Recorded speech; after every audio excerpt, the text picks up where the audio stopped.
ఏంటి సావాలనుకుంటున్నావా? లేదు సార్, ఎవరు ఆపట్లేదు. వెళ్లేదారిలో లిఫ్ట్ ఇస్తారా సార్? లేదు, అర్జెంట్ గా సార్ వెళ్ళాలి. Please sir, please. ఎక్కు.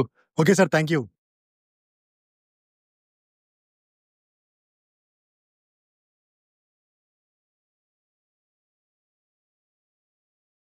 చాలా థ్యాంక్స్ సార్.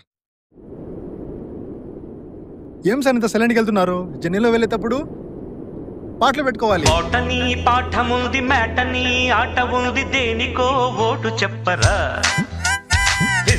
బ్రో, ఆ పాటలు ఆపుతారా? ఏమైంది సార్? ఇలా జర్నీ చేసేటప్పుడు పాటలు పెట్టుకుంటే జర్నీ సాఫీగా వెళ్ళిపోతుంది సార్. సర్లేండి, ఎఫ్ఎం పెడతాను, న్యూస్ వినొచ్చు.